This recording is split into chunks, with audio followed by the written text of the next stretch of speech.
I remember reading a story about a guy who walked 7 miles to get a beer. Now, I don't even know whether Qatar is 7 miles wide. Where they got that story from, I will never know. Because to walk 7 miles in that heat in Doha, you would probably die. And allegedly, this guy walked 7 miles to find somewhere to have a beer. And unbelievable. For me, that's just total BS, and I don't believe it. And I think, again, it was all part of this constructed narrative to tarnish the reputation of Qatar before the World Cup had even started. So yeah, unbelievable. And it just goes to show how hypocritical and biased the Western media can be, because all the Western media, they were out there, they were staying in 5-star hotels, they were flown out there business class, Qatar Airways, they were getting a free holiday out of it and getting paid nicely. So to then sit there on TV and make the accusations and statements that they made, for me, was completely hypocritical.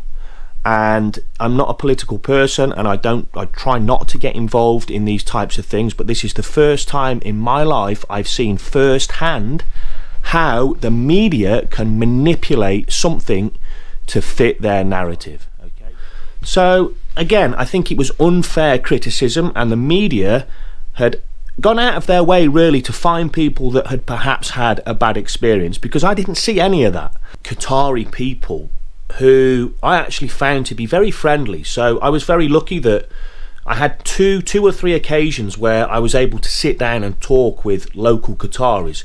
And the first one was on the first day, actually, I was walking around Souk Waqif, and I got chatting to a Qatari gentleman. He was probably in his early 60s, and he asked me if I'd eaten.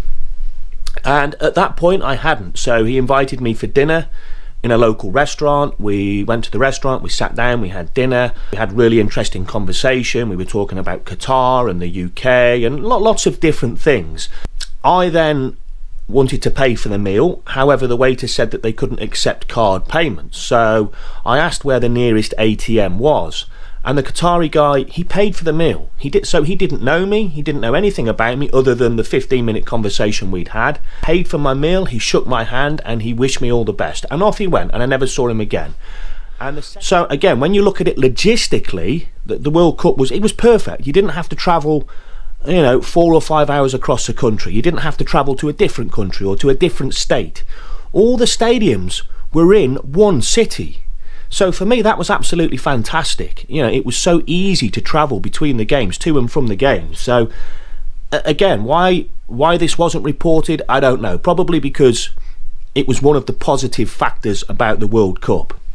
And of course, the media don't want to talk about anything positive to do with Qatar.